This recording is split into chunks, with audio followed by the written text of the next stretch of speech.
Good morning, नमस्कार। मैं हूं अमित सिंह। आप देख रहे हैं टाइम्स नाउ। 9 भारत सुबह के 6 बज चुके हैं। देश और दुनिया की तमाम बड़ी खबरें हम लेकर हाजिर हैं, लेकिन अभी वक्त हो चला है देश और दुनिया की 100 बड़ी खबरें देखने का। फटाफट अंदाज। वीरभूम हिंसा मामले में कलकत्ता हाई कोर्ट ने आज दोपहर तक मांगी जांच रिपोर्ट। गवाहों को सुरक्षा देने के निर्देश। सेफएसएल टीम जुटाएगी सबूत। कलकत्ता हाईकोर्ट का ममता सरकार से सवाल, क्या दूसरी एजेंसी को जांच में किया जा सकता है शामिल? एएसजी ने कहा गवाहों को सीआरपीएफ की सुरक्षा दी जाए। आज वीरभूम दौरे पर ममता बनर्जी हिंसा वाले स्थान पर भी जाएंगी। पीड़ितों से कर सकती है मुलाकात। वीरभूम हिंसा पर बोली ममता बनर्जी, कहा यह बंगाल है, यूपी नहीं। हमने बंगाल में सबको आने की इजाजत दी है। लखीमपुर हिंसा पर नहीं मिली थी घटनास्थल पर जाने की इजाजत। वीरभूम हिंसा पर प्रधानमंत्री मोदी ने दुख जताया, कहा अपराधियों के हौसले बढ़ाने वालों को माफ न करें। पीएम मोदी ने कहा अपराधियों को सजा दिलवाने में केंद्र सरकार पूरी मदद करेगी। वीरभूम में घटनास्थल पहुंचा बीजेपी दल। शुभेंदु अधिकारी ने की सीएम ममता के इस्तीफे की मांग। बोले ममता की एसआईटी पर भरोसा नहीं, सीबीआई जांच हो। वीरभूम हिंसा पर कांग्रेस नेता अधीर रंजन चौधरी ने लिखी राष्ट्रपति को चिट्ठी। हिंसा को लेकर राष्ट्रपति शासन लगाने की मांग की है। आज बंगाल के रामपुर हाट का दौरा करेंगे अधीर रंजन चौधरी। बीजेपी के नेता सुकांत मजूमदार भी जाएंगे रामपुर हाट। यूपी में योगी आदित्यनाथ आज चुने जाएंगे विधायक दल के नेता।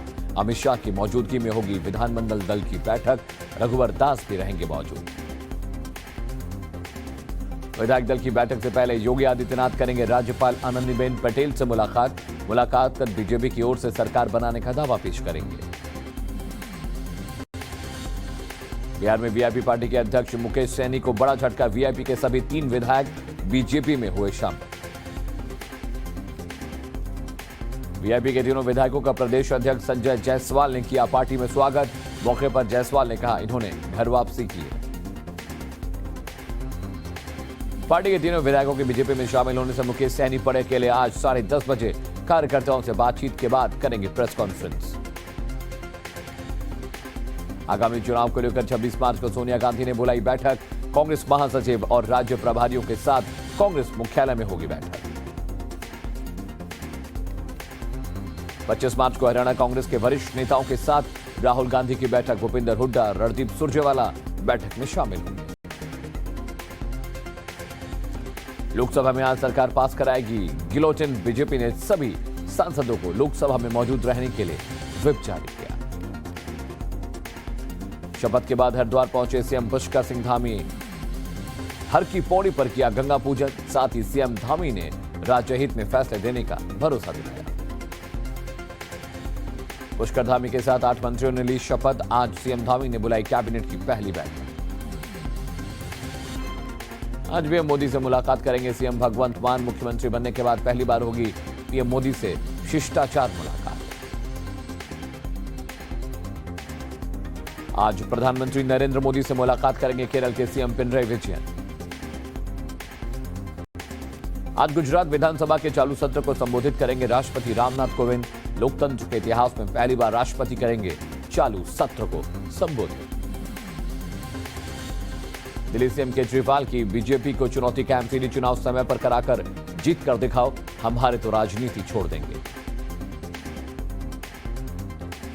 वाराणसी दौरे पर आरएसएस प्रमुख मोहन भागवत आज शाम दशाश्वमेध घाट पर गंगा आरती में होंगे शामिल। वित्त मंत्री निर्मला सीतारमण का कश्मीर मुद्दे को लेकर कांग्रेस पर हमला। कहा कश्मीर मुद्दे को संयुक्त राष्ट्र में ले जाकर अंतर्राष्ट्रीयकरण करने की वजह से पाकिस्तान इसका दुरुपयोग कर रहा है। अनुपम खेर ने ट्वीट किया 24 लोगों की हत्या वाला रियल वीडियो। कश्मीर फाइल्स को प्रोपेगेंडा कहने वालों को दिया जवाब। फिल्म द कश्मीर फाइल्स पर महबूबा मुफ्ती का बीजेपी पर निशाना।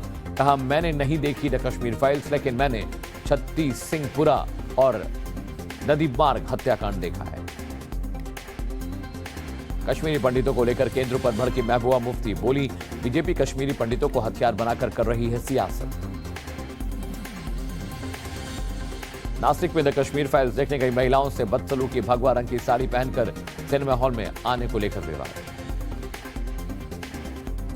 द कश्मीर फाइल्स को लेकर सोशल मीडिया में टिप्पणी करने वाले से जमीन पर नाक रगड़वाई, आरोपियों की गिरफ्तारी की मांग।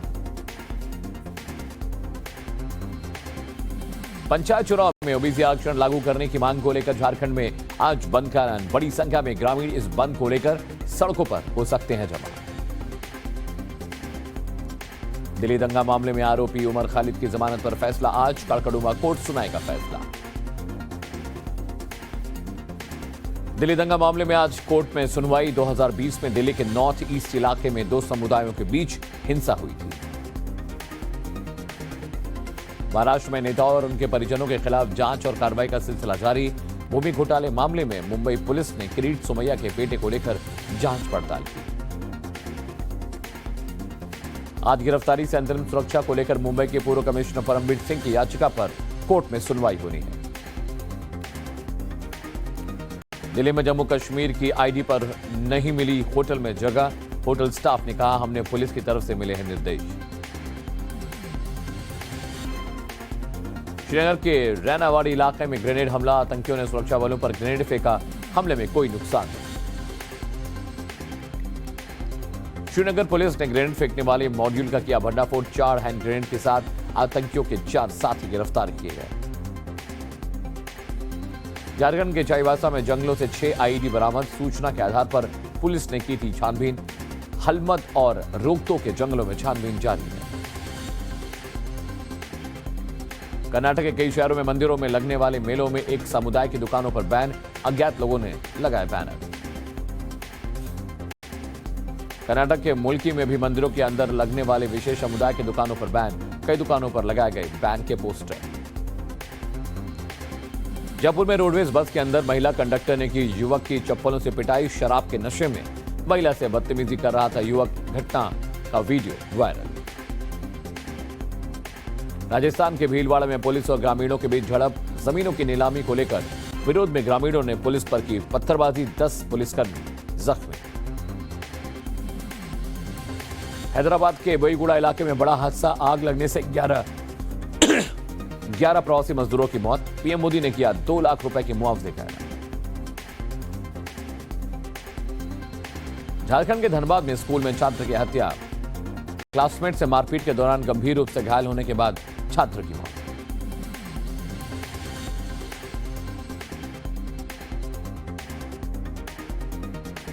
यूपी के प्रतापगढ़ में सब डिवीजन मुख्यालय के अंदर शिवरात्रि मेले में अश्लील डांस का वीडियो वायरल। धार्मिक मेले में डांसरों के ऊपर नोट उड़ाते दिखे कई युवक। तमिलनाडु के वेल्लोर में महिला डॉक्टर के साथ यौन उत्पीड़न। 5 आरोपियों में 4 गिरफ्तार। महिला डॉक्टर की नकदी जेवरात भी लूट ले गए आरोपी। चेन्नई में सड़क हादसे में एक दिव्यांग की मौत। शख्स के ऊपर गाड़ी चढ़ने से हुआ हादसा। फिल्म डायरेक्टर टी राजेंद्र की गाड़ी से हुआ हादसा। दिल्ली एयरपोर्ट पर सीआईएसएफ की बड़ी कार्रवाई। एक शख्स के पास से करीब 36 लाख की विदेशी मुद्रा बरामद। कस्टम विभाग ने हिरासत में लिया। झारखंड में मैट्रिक परीक्षा 24 मार्च को शुरू होगी। इंटर की परीक्षा 24 मार्च से 25 अप्रैल के बीच होगी। गुवाहाटी के वशिष्ठ में जंगल में भीषण आग। फॉरेस्ट डिपार्टमेंट और प्रशासन आग बुझाने में जुटा। यूपी सरकार ने शर्त के साथ कैदियों को उनके रिश्तेदारों से मिलने की अनुमति दी। सप्ताह में एक बार परिवार किसी सदस्य से मिलने की अनुमति। कोरोना की आरटीपीसीआर रिपोर्ट जरूरी होगी। इंदौर में रंग पंचमी पर आयोजित गेर मेले के बाद सफाई अभियान। नगर निगम ने 2 घंटे में सड़क को किया साफ सुथरा। बीएसएनएल कर्मचारियों की पीएम मोदी से अपील। एमटीएनएल का बीएसएनएल में विलय न करने की अपील। लगातार तीसरे दिन बढ़ सकते हैं पेट्रोल डीजल के दाम। रूस यूक्रेन युद्ध के बीच कच्चे तेल की कीमतों में उछाल जारी है। पीएनजी के दाम को लेकर आईजीएल का बड़ा ऐलान। पीएनजी का दाम आज से 1 रुपए प्रति स्टैंडर्ड क्यूबिक मीटर बढ़ सकता है। भारत में टीकाकरण कवरेज 182 करोड़ के पार। शाम 7 बजे तक 28 लाख से ज्यादा वैक्सीन डोज दी गई। अयोध्या दौरे पर सेनाध्यक्ष general Naravane Dogra regimental centre के 100 वर्ष पूरे होने पर आयोजित कार्यक्रम में होंगे शामिल। भारत ने अंडमान और निकोबार में ब्रह्मोस सुपरसोनिक क्रूज मिसाइल का सफल परीक्षण किया। सतह से सतह पर मार करने में सक्षम है यह मिसाइल। पाकिस्तान में पीटीआई सरकार का बच पाना मुश्किल। आज पाकिस्तान सुप्रीम कोर्ट में विश्वास प्रस्ताव पर मतदान करने को लेकर सुनवाई। इमरान खान ने कोर्ट में डाली थी याचिका। पीपल्स पार्टी के अध्यक्ष बिलावल भुट्टो का इमरान खान पर बयान। कहा, पाकिस्तान को गरीबी में डुबाने में इनकी साजिश है। अविश्वास प्रस्ताव से पहले बोले पाकिस्तान पीएम इमरान खान। कहा, किसी की हाल में नहीं दूंगा इस्तीफा। यूक्रेन की नेशनल गार्ड स्पेशल यूनिट ने ड्रोन का वीडियो जारी किया है। मारियापोल में तबाही की तस्वीरें सामने आई। रूस यूक्रेन युद्ध को आज हो जाएगा 1 महीना पूरा। मारियापोल में रूस मचा रहा सबसे ज्यादा तबाही। रूस का दावा, रूस के हेलीकॉप्टर ने यूक्रेन की सेना के बुनियादी ढांचे को किया तबाह। सामने आया वीडियो। कीव में हवाई हमले का अलर्ट जारी। लगातार सुनाई दे रहे हैं साइरन। अप्रैल के अंत तक खत्म हो सकता है युद्ध। यूक्रेन का दावा है कि पुतिन करीब 40% ताकत खो चुके हैं। यूक्रेन में इरपिन के मेयर के मुताबिक रूस ने कीव के बाहरी इलाकों में 22 मार्च की रात को बम से हमला किया था। यूक्रेन का दावा, युद्ध में रूस के 15,600 सैनिक मारे गए, 100 से ज्यादा विमान और 500 से ज्यादा टैंक नष्ट हुए। यूक्रेन के राष्ट्रपति जेलेंस्की ने फ्रांस नेशनल असेंबली को किया संबोधित। रूस में रह रहे फ्रांस के लोगों से रूस का समर्थन न करने की अपील की।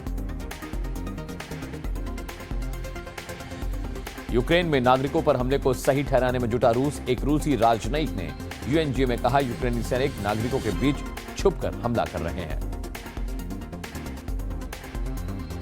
नेटो देशों की ब्रसेल्स में आज अहम बैठक में शामिल होने के लिए पहुंचे अमेरिकी राष्ट्रपति बाइडेन। रूस यूक्रेन युद्ध के बीच नेटो का बड़ा फैसला। यूक्रेन को न्यूक्लियर और केमिकल हमलों के खिलाफ मदद करने के लिए तैयार। अमेरिकी राष्ट्रपति जो बाइडेन कर सकते हैं रूस पर और प्रतिबंधों का ऐलान। अमेरिका के लुजियाना और आसपास के इलाकों में तूफान के बाद तबाही की तस्वीरें आई हैं। अमेरिका के लॉस एंजल्स में ज्वेलरी शॉप में लूट। अपराधियों ने दिन दहाड़े करोड़ों का सामान लूटा। अफगानिस्तान में तालिबान ने लड़कियों की उच्च शिक्षा पर रोक लगाई। आईसीसी रैंकिंग में रविंद्र जडेजा के सिर फिर सजा ताज। रोहित शर्मा को टेस्ट वनडे दोनों में नुकसान। आईपीएल में प्रदर्शन देता है होगा मोहम्मद शमी का व्हाइट बॉल क्रिकेट में भविष्य। आईपीएल 2022 की शुरुआत से पहले विराट कोहली का खास मैसेज। बोले, अब ज्यादा वक्त नहीं बचा। मुंबई इंडियंस को घर में आईपीएल खेलने का मिलेगा फायदा। ऐसा बोलने वालों को रोहित शर्मा का करारा जवाब। कहा, टीम नई नहीं है, हमें नहीं लगता फायदा मिलेगा। आईपीएल में केकेआर को बड़ा झटका। ऑरेन फिंच और पैट कमिंस पहले 5 मैचों में नहीं खेलेंगे। आईपीएल की नई टीम लखनऊ सुपर जायंट्स में शामिल होंगे ऑस्ट्रेलियाई खिलाड़ी Andrew Starc. Chennai Super Kings ने लॉन्च की अपनी नई जर्सी। कप्तान महेंद्र सिंह धोनी ने एक वीडियो में नई जर्सी को खोलकर दिखाया। आईपीएल 2022 में होस्ट के रूप में वापसी कर सकते हैं मशहूर एंकर मयंकी लैंगर। बांग्लादेश ने रचा इतिहास। पहली बार दक्षिण अफ्रीका में जीती सीरीज। 3 वनडे की सीरीज में मेजबान साउथ अफ्रीका को 2-1 से हराया। राज्य के जेएससीए स्टेडियम में मुख्यमंत्री 11 और विधानसभा अध्यक्ष 11 के बीच फ्रेंडली क्रिकेट मैच खेला गया। नंबर 1 महिला टेनिस खिलाड़ी एशले बाची ने संन्यास का ऐलान किया। द कश्मीर फाइल फिल्म ने 12वें दिन करीब 10 करोड़ रुपए कमाए। फिल्म 200 करोड़ क्लब में शामिल होने के बेहद करीब है। रणबीर कपूर और आलिया भट्ट की वाराणसी में शूटिंग की तस्वीरें सोशल मीडिया पर वायरल हो रही हैं। राजा मौली की फिल्म RRR से नाराज हुई कन्नड़ ऑडियंस। सोशल मीडिया पर चलाया बायकॉट। अब साइको का किरदार निभाना चाहते हैं अक्षय कुमार। कहा, हर तरह के किरदार निभाना चाहते हैं। अभिनेता रणदीप हुड्डा बनेंगे स्वतंत्र वीर सावरकर। बायोपिक में आएंगे नजर। महेश मांजरेकर होंगे डायरेक्टर। जल्द ओटीटी डेब्यू करेंगे अभिनेता वरुण धवन। दमदार एक्शन के लिए ले रहे हैं मार्शल आर्ट की ट्रेनिंग। अभिनेता विकी कौशल और कटरीना कैफ के करीब 3 महीने बाद करवाई शादी रजिस्टर, रिपोर्ट्स के हवाले से खबर। सोनम कपूर प्रेगनेंसी का ऐलान करने के बाद पहली बार आई कैमरे के सामने, सोशल मीडिया पर वायरल हुई फोटोज। फिल्म निर्माता शेखर कपूर का मिस्टर इंडिया फिल्म को लेकर बयान, बोले राइट्स होते तो अब तक फिल्म का दूसरा पार्ट बन चुका होता। साउथ की अभिनेत्री सामंथा रूथ प्रभु ने एक्स हस्बैंड नागा चैतन्य को सोशल मीडिया पर किया अनफॉलो, साथ ही पोस्ट भी किया।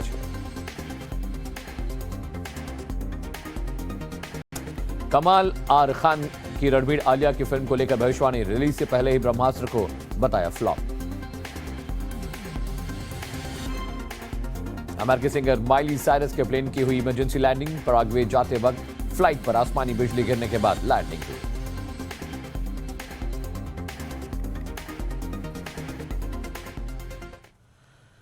तो आपने देश और दुनिया की 100 बड़ी खबरें देख ली। अब वक्त तो चला हमारे 1 मिनट न्यूज सेगमेंट का, जिसमें हम आपको 1 मिनट के भीतर तमाम बड़ी खबरों से वाकिफ कराते हैं। पहली खबर पश्चिम बंगाल से है। पश्चिम बंगाल के वीरभूम में 8 लोगों को जिंदा जलाकर मारने वाला असली मास्टरमाइंड कौन है? मामले पर जांच जारी है, लेकिन सियासी बवाल अब चरम पर है। 1 मिनट के भीतर ये पूरी खबर देखिए। वीरभूम की वारदात के बाद पश्चिम बंगाल की ममता सरकार निशाने पर है और दोषियों को जल्द से जल्द सजा दिलवाने का दबाव है। दिल दहला देने वाली वारदात के बाद बंगाल से लेकर दिल्ली तक सियासत गर्म है। प्रधानमंत्री मोदी ने इस घटना पर दुख जताया है और उन्होंने कहा है कि अपराधियों को सजा दिलाने के लिए केंद्र राज्य सरकार की हर संभव मदद करेगा। उधर सीएम ममता बनर्जी आज हिंसा प्रभावित वीरभूम इलाके का दौरा करेंगी।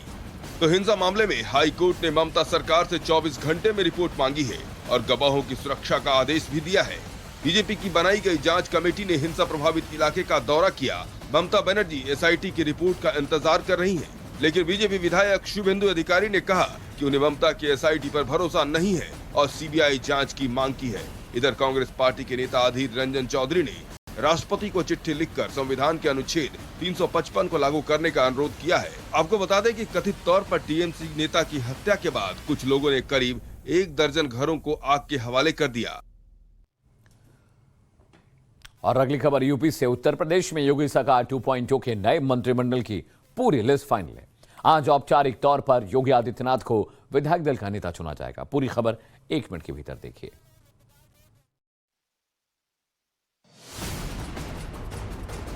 आज लखनऊ में शाम 4 बजे बीजेपी के विधायक दल की बैठक है, जिसमें योगी आदित्यनाथ को औपचारिक तौर पर दल का नेता चुना जाएगा। इस बैठक में मंत्रिमंडल में शामिल करने वाले नेताओं के नामों को भी अंतिम रूप दिया जाएगा। बीजेपी की इस बैठक में केंद्रीय गृह मंत्री अमित शाह और रघुवर दास भी मौजूद रहेंगे। इस बैठक से पहले योगी आदित्यनाथ सूबे की राज्यपाल आनंदीबेन पटेल से मुलाकात कर बीजेपी की ओर से सरकार बनाने का दावा पेश करेंगे। राज्यपाल द्वारा सरकार के गठन का आमंत्रण मिलने के बाद 25 मार्च को योगी मंत्रिमंडल का शपथ ग्रहण समारोह होगा। इससे पहले दिल्ली में योगी आदित्यनाथ ने पार्टी के केंद्रीय नेतृत्व के साथ राज्य में सरकार गठन पर चर्चा की। सूत्रों के मुताबिक बीजेपी ने फिलहाल 70 नामों की सूची तैयार की है, जिसमें 50 नेताओं का नाम लगभग फाइनल है। कल योगी की ताजपोशी के लिए तैयारी भी लगभग पूरी हो चुकी है।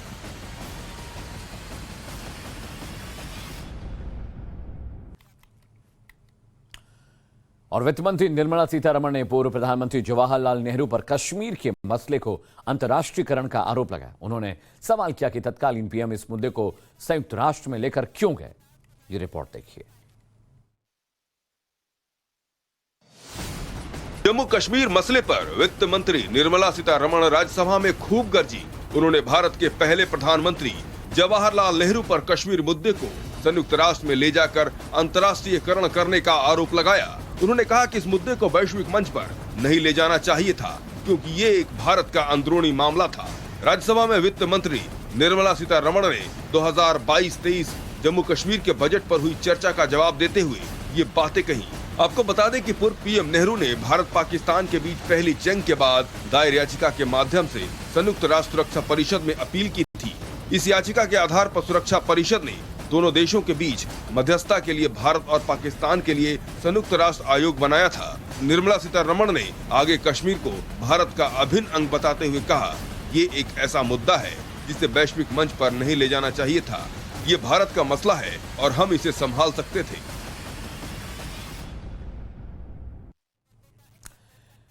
और आज लोकसभा में सरकार बुलेटिन पास कराएगी। इसके मद्देनजर बीजेपी ने सभी सांसदों को हाजिर रहने का व्हिप जारी किया है। पूरी खबर 1 मिनट में देखिए।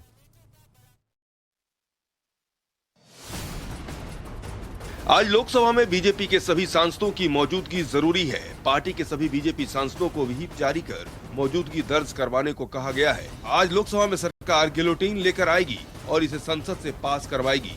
इसी के मद्देनजर बीजेपी सांसदों की मौजूदगी जरूरी है। दरअसल एक साथ कई मंत्रालय के अनुदान को बिना चर्चा के पास कराने की प्रक्रिया को गिलोटिन कहते हैं। अब आप विस्तार से समझिए कि गिलोटिन होता क्या है। भारत में 50 से अधिक मंत्रालय हैं। बजट में सभी के लिए अनुदान होता है, लेकिन सत्र की समिति अवधि में सभी पर चर्चा करा पाना संभव नहीं हो पाता। ऐसे में जिन मांगों पर चर्चा नहीं हो पाती, उसे बिना चर्चा के ही मतदान कराकर पास करा दिया जाता है। इसी प्रक्रिया को गिलोटिन कहते हैं। एक लाइन में कहें तो बजट सत्र में मंत्रालयों की अनुदान मांगों को बिना चर्चा पारित कराने की प्रक्रिया को गिलोटिन कहा जाता है।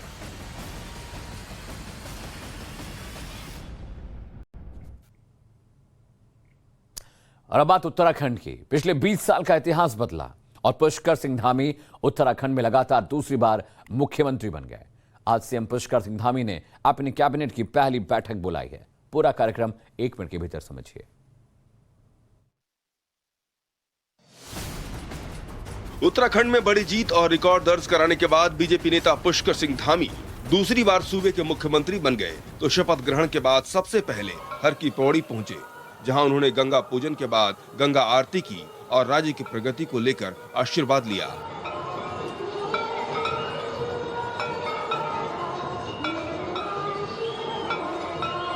इस दौरान संतों ने पट्टा पहनाकर मुख्यमंत्री का स्वागत किया। पत्रकारों से बातचीत में उन्होंने कहा कि प्रदेश में एक मिथक टूटा है और बीजेपी ने बहुमत के साथ राज्य में दूसरी बार सरकार बनाई है। उत्तराखंड के इतिहास में किसी दल ने लगातार दूसरी बार सरकार बनाकर इतिहास रचा है। धामी ने कहा कि बीजेपी ने जो भी संकल्प लिए हैं वो पूरे किए जाएंगे। सरलीकरण, समाधान और विस्तारीकरण के मंत्र को लेकर राज्य को आगे ले जाने का काम किया जाएगा। सीएम की कुर्सी पर बैठने के बाद आज पुष्कर सिंह धामी की पहली कैबिनेट की बैठक भी है।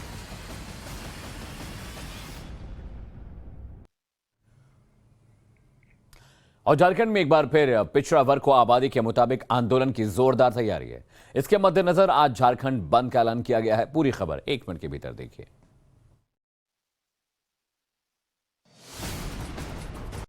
एक बार फिर पिछड़ी जातियों के आंदोलन का ऐलान। आरक्षण की मांग को लेकर आज झारखंड में बंद का फरमान। आरक्षण समेत कई अन्य मांगों को लेकर सरकार का ध्यान खींचने के लिए पिछड़ी जातियों ने कदम उठाया है। पिछड़ी जातियों के इस फरमान के बाद सूबे में सुरक्षा के पुख्ता इंतजाम किए गए हैं। झारखंड बंद से आम लोगों का जनजीवन प्रभावित हो सकता है। कहीं किसी भी तरह की कोई दिक्कत न हो, इसे लेकर जगह जगह सुरक्षा कर्मियों की तैनाती है। आपको बता दें कि इस आंदोलन के लिए संघर्ष मोर्चा के बैनर तले पिछड़ा वर्ग के अलग अलग जातियों के प्रतिनिधियों की बैठक हुई थी। इस बैठक में आरक्षण को लेकर सरकार पर दबाव बनाने के लिए आंदोलन की पूरी तैयारी है।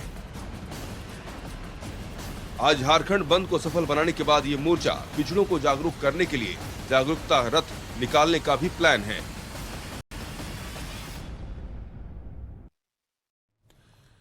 आज गुजरात विधानसभा में राष्ट्रपति का संबोधन होगा। इतिहास में यह पहली बार होगा जब राष्ट्रपति गुजरात विधानसभा के चालू सत्र को संबोधित करेंगे। 1 मिनट के भीतर पूरी खबर। राष्ट्रपति रामनाथ कोविंद आज 2 दिन के गुजरात दौरे पर हैं। आज महामहिम सुबह 9:30 बजे अहमदाबाद हवाई अड्डे पर पहुंचेंगे। राष्ट्रपति सुबह 10 बजे गांधीनगर स्थित राजभवन पहुंचेंगे। राजभवन से रवाना होकर वे गुजरात विधानसभा पहुंचेंगे। राष्ट्रपति गुजरात विधानसभा में सुबह 11 बजे आजादी के अमृत महोत्सव के तहत विधायकों को संबोधित करेंगे। गुजरात में आज इतिहास बनेगा।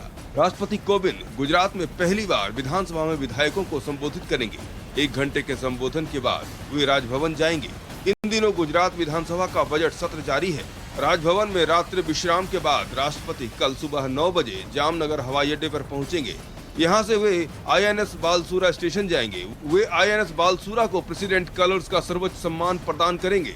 इस अवसर पर उन्हें एक गार्ड ऑफ ऑनर दिया जाएगा। इससे पहले आज द्वारिका में भगवान द्वारिकाधीश के मंदिर में दर्शन का कार्यक्रम भी था, लेकिन ये कार्यक्रम रद्द कर दिया गया।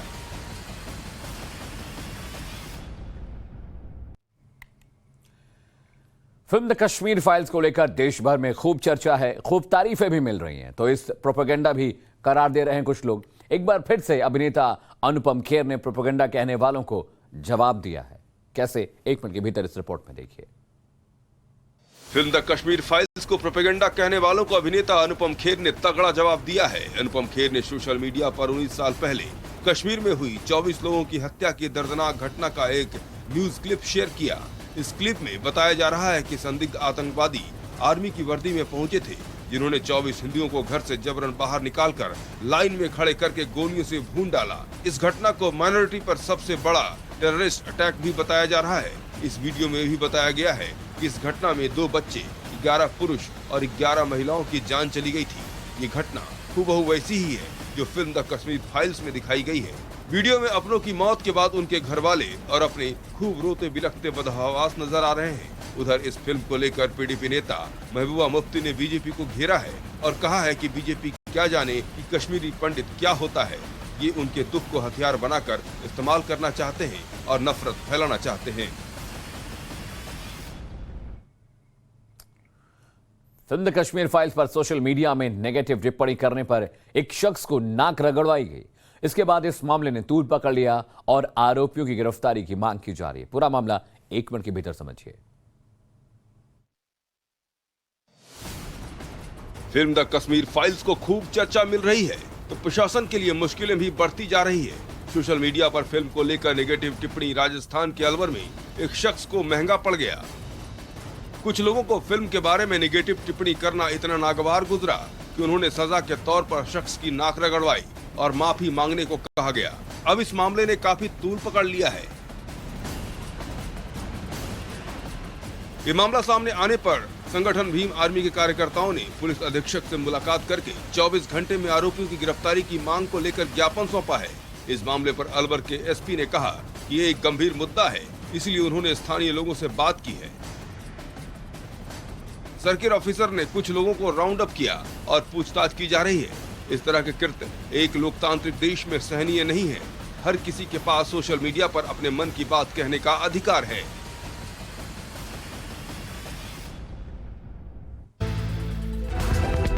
आप देख रहे हैं टाइम्स नाउ। नव भारत में हो अमित सिंह। वक्त हो चला सुपर 30, यानी आधे मिनट 30 सेकंड के भीतर हम आपको देश और दुनिया की तमाम बड़ी खबरों से रूबरू कराते हैं। सबसे पहले देखिए देश की बड़ी खबरें।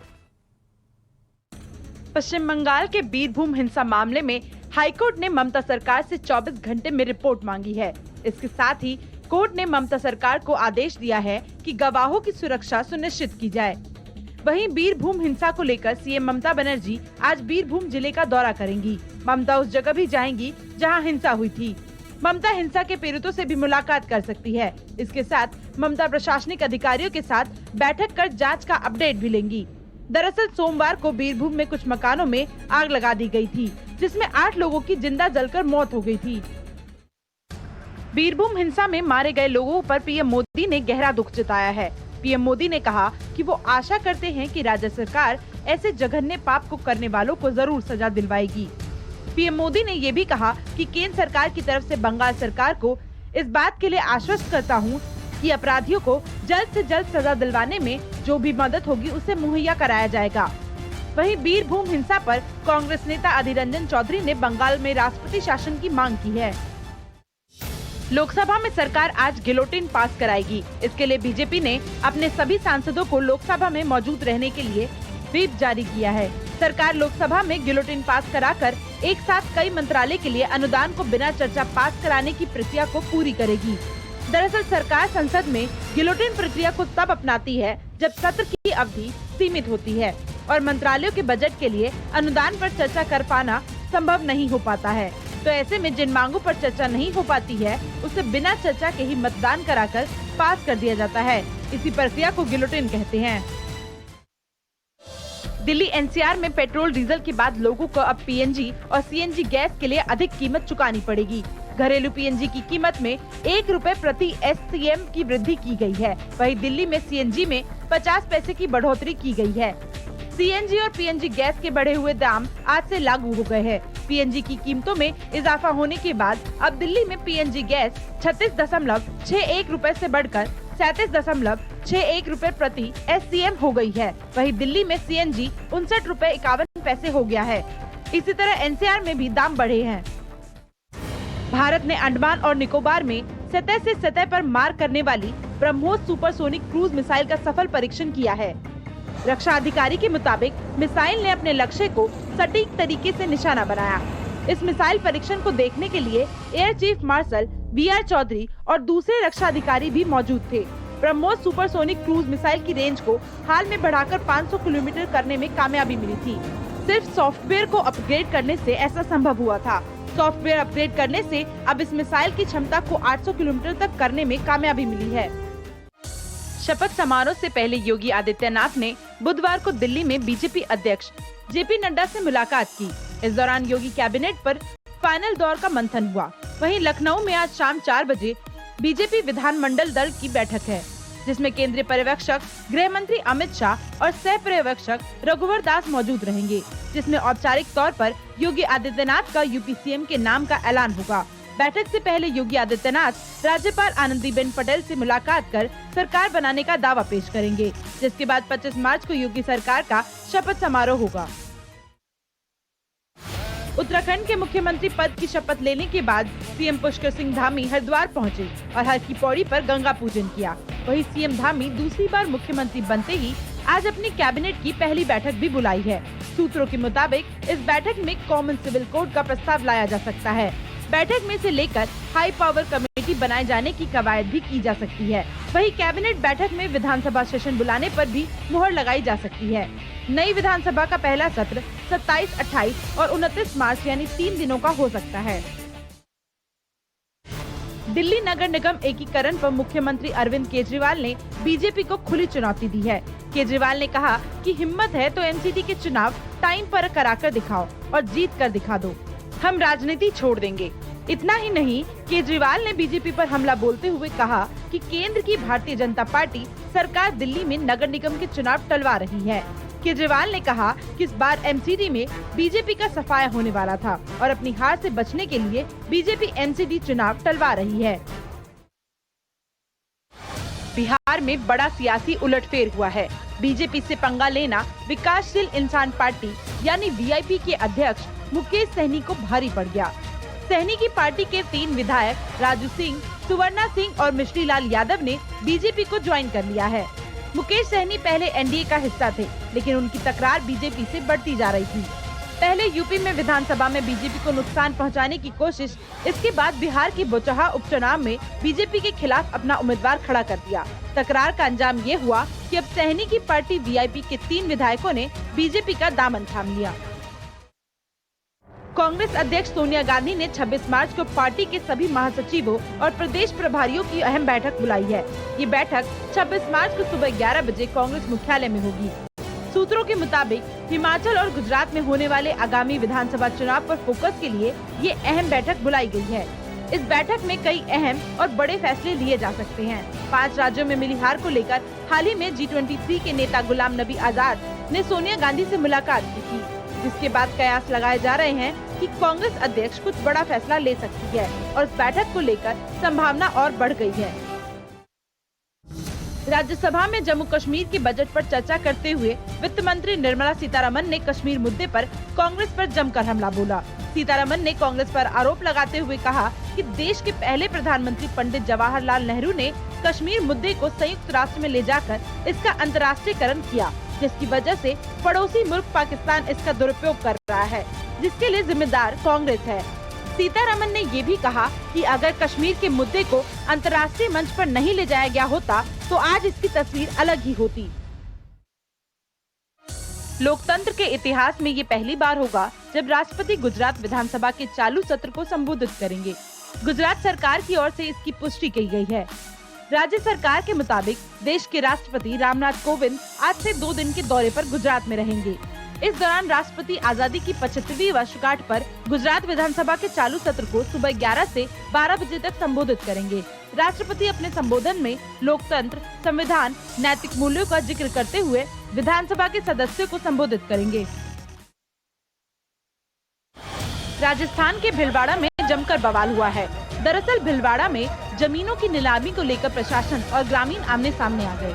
इस दौरान ग्रामीण उग्र हो गए, जिन्हें रोकने के लिए पुलिस ने हल्का बल प्रयोग किया। वहीं गुस्साए ग्रामीणों ने पुलिस फोर्स पर जमकर पत्थरबाजी की, जिसके बाद वहां अफरा तफड़ी मच गई। ग्रामीणों की पत्थरबाजी में पुलिस के 10 जवानों को चोटें आई हैं, जबकि कई वाहनों को भी नुकसान पहुंचा है। पुलिस के आला अधिकारियों ने कहा कि पत्थरबाजी करने वालों के खिलाफ मामला दर्ज कर लिया गया है और आरोपियों पर सख्त कार्रवाई की जाएगी। झारखंड में पिछड़ा वर्ग संघर्ष मोर्चा की ओर से आज झारखंड बंद की घोषणा की गई है।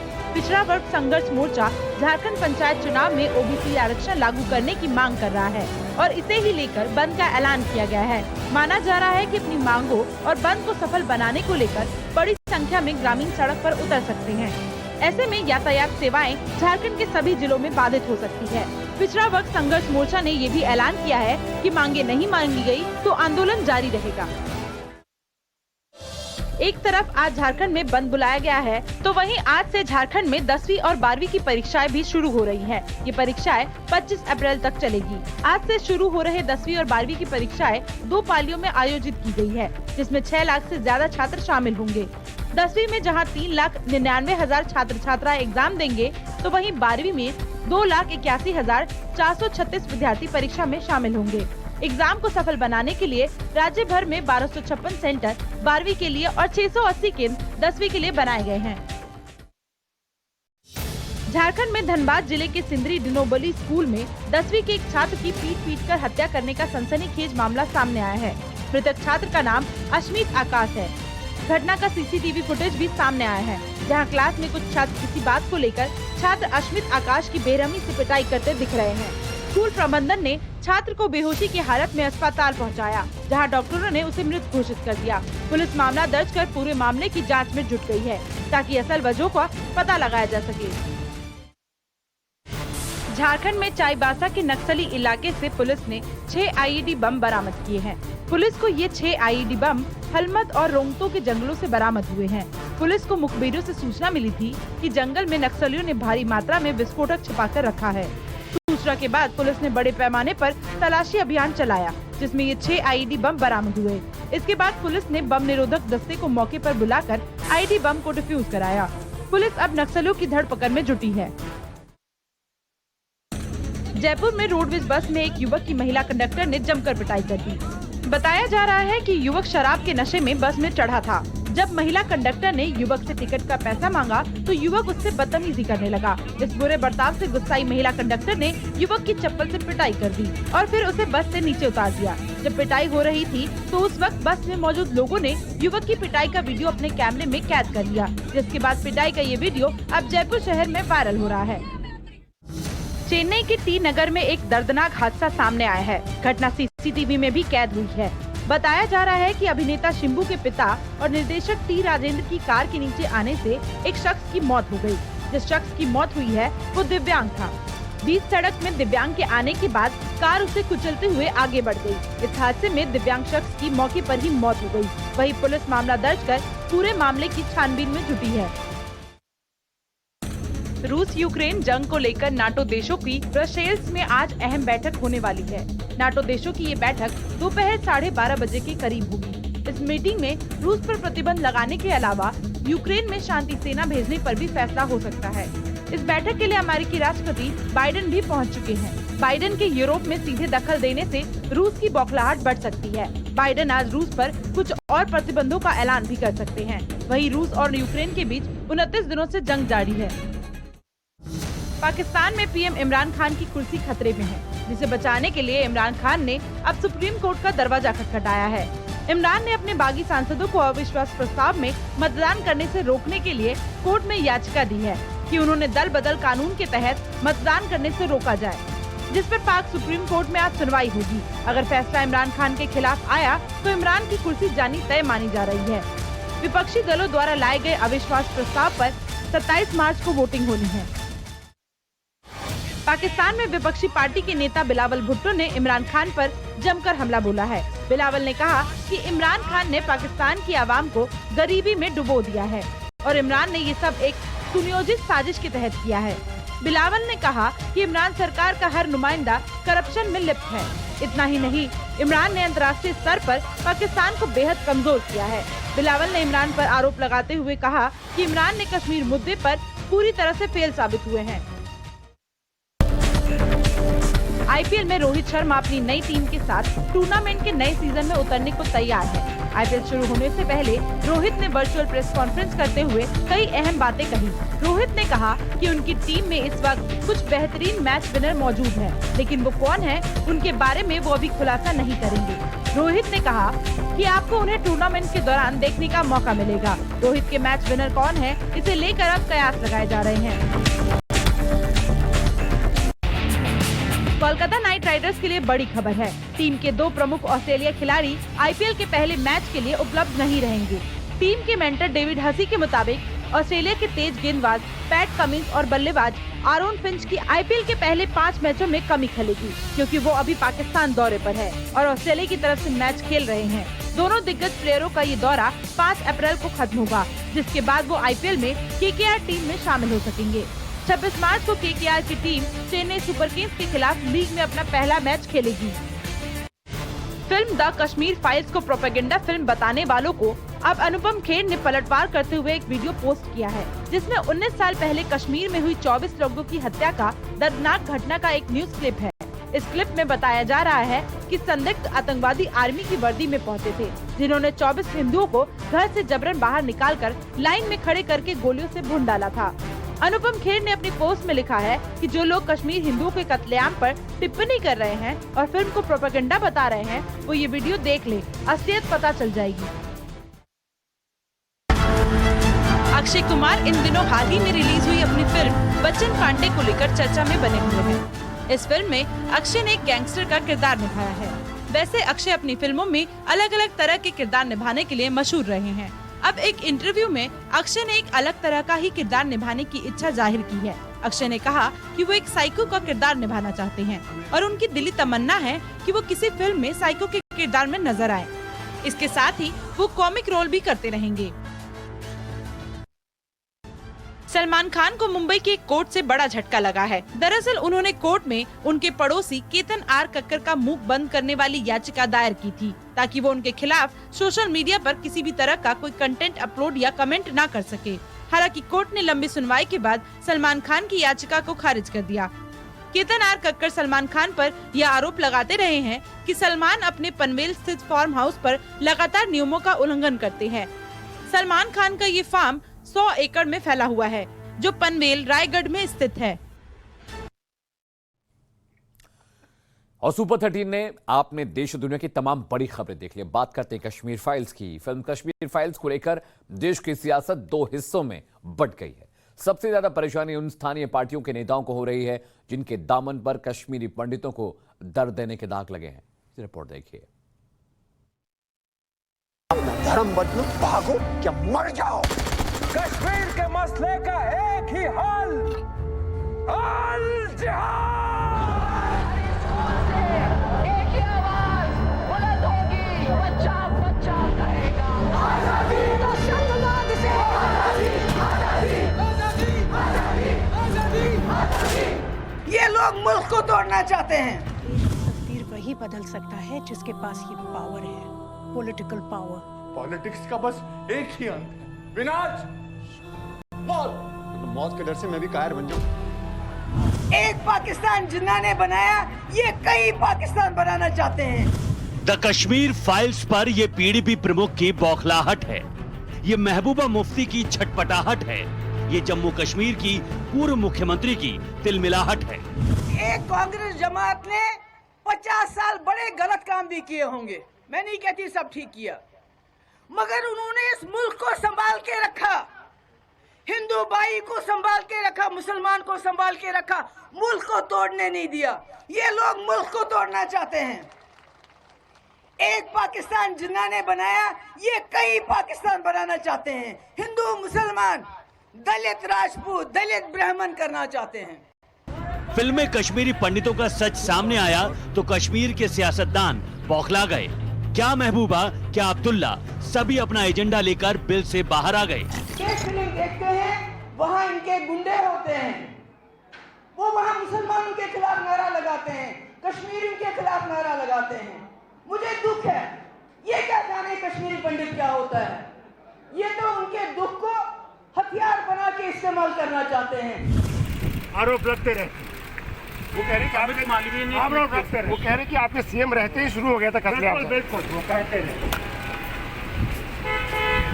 तो आपको लगता है कमीशन अगर अपॉइंट होता है तो सच्चाई सामने आ पाएगी? उसमें बिल्कुल आएगी, क्यों नहीं आएगी। उसमें तरह तरह के झूठ दिखाए गए हैं, बिलखसूस उस वक्त की हुकूमत के बारे में। हमारे लोग मर रहे हैं सर। जम्मू कश्मीर के नेता द कश्मीर फाइल्स को एजेंडा फिल्म घोषित कर रहे हैं, लेकिन सबसे ज्यादा फजीहत देश की सबसे पुरानी पार्टी कांग्रेस की हो रही है। जम्मू कश्मीर के सीनियर कांग्रेस नेता और गांधी परिवार के बेहद करीबी माने जाने वाले करण सिंह के बेटे विक्रमादित्य सिंह ने कांग्रेस छोड़ दी, क्योंकि कश्मीरी पंडितों पर कांग्रेस के रवैये से वो सहमत नहीं है। जो विवाद कश्मीरी पंडित भाइयों को लेके दोबारा से उठा है, उसको लेके भी कई कांग्रेस नेताओं का जो रवैया रहा कि भाई नहीं, ये लोग अपनी मर्जी से छोड़ के गए और इनकी कोई मजबूरी नहीं थी, इनके ऊपर कोई दबाव नहीं था। तो मैं समझता हूँ कि बहुत ही एक शर्मनाक और एक दुख दर्द बात है कि जो ग्राउंड रियलिटी है उससे इतने कटे हुए हैं कांग्रेस लीडरशिप और कांग्रेस पार्टी कि मेरा उनके साथ बने रहना संभव नहीं था। फिल्म पर एक ट्वीट से कांग्रेस कुछ इस तरह फंसी कि अब उसके अपने ही उसका साथ छोड़ रहे हैं। हालांकि इतने दिन बाद भी राहुल गांधी चुप्पी साधे हुए हैं। वही राहुल गांधी जिन्होंने पिछले साल ही खुद को कश्मीरी हिंदू बताया था। इसी डेलीगेशन का मैं भी एक भाग हूं। मैं भी, मेरा परिवार भी कश्मीरी पंडित है। तो मैं आपसे कहना चाहता हूं, जब मैं बात बोलता हूं मैं झूठ नहीं बोलता हूं। खुद को कश्मीरी हिंदू बताने वाले राहुल गांधी साइलेंट हैं, लेकिन बीजेपी जुबान से वॉयलेंट है।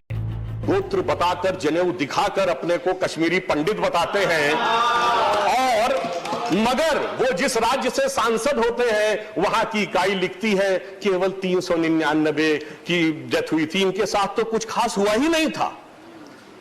बाद में भले ही वो ट्वीट डिलीट हो गया, मगर आपकी नीयत डिलीट नहीं हो सकी। कश्मीर पर बनी फिल्म पर खूब सियासी शोर है। Never allow Kashmir to be an integral part of this country. चाहे उसके लिए आग क्यों न लगानी पड़े। This is the time for justice, Krishna. लेकिन इसका जिक्र कहीं नहीं है कि आखिर कश्मीरी पंडितों को इंसाफ कब और कैसे मिलेगा, उनकी कश्मीर वापसी कब और कैसे होगी। रंजीता झा के साथ bureau report, times now Bharat. यहाँ पंचतंत्र लिखा गया, वो कश्मीर हमारा था। तू जानता ही क्या है कश्मीर के बारे में? और 32 साल पहले कश्मीरी पंडितों के साथ जो कुछ हुआ वो एक सोची समझी साजिश थी। साजिश के तहत घाटी से कश्मीरी पंडितों की पूरी संस्कृति को ही खत्म करने का प्लान तैयार किया गया था। अब हम 1990 की त्रासदी का एक ऐसा ही सबूत आपको दिखाने जा रहे हैं। गौर से यह रिपोर्ट देखिए।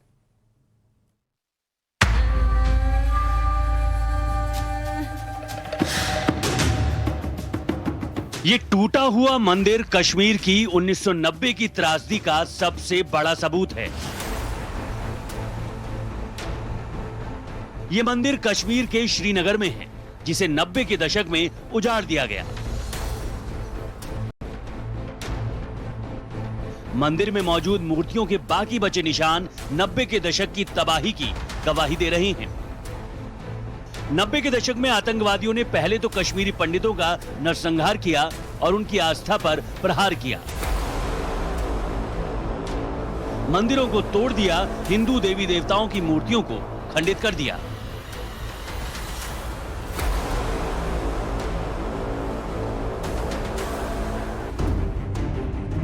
यह मंदिर का गर्भगृह है।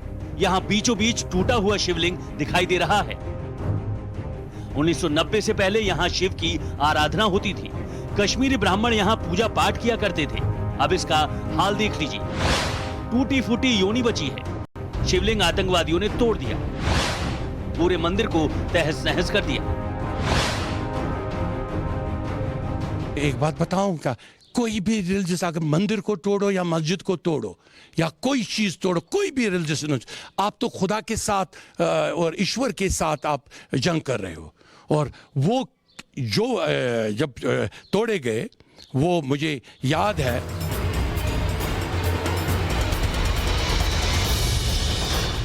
$1990 से पहले ही कश्मीरी पंडितों को कश्मीर से निकाल देने की आतंकियों ने योजना तैयार कर ली थी और मंदिरों पर हमला करना, उन्हें तोड़ना उसी योजना का एक हिस्सा था।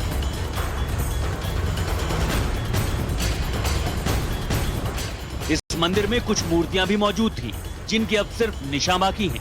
अब टूटी हुई इन मूर्तियों के सिर्फ पंजे बचे हैं। इन पंजों को देखकर यह भी अंदाजा लगाना मुश्किल है कि यहाँ किन देवी देवताओं की मूर्तियां थी। कोई भी सरकार रही, उनका जो फोकस रहा मंदिरों की तरफ नहीं रहा।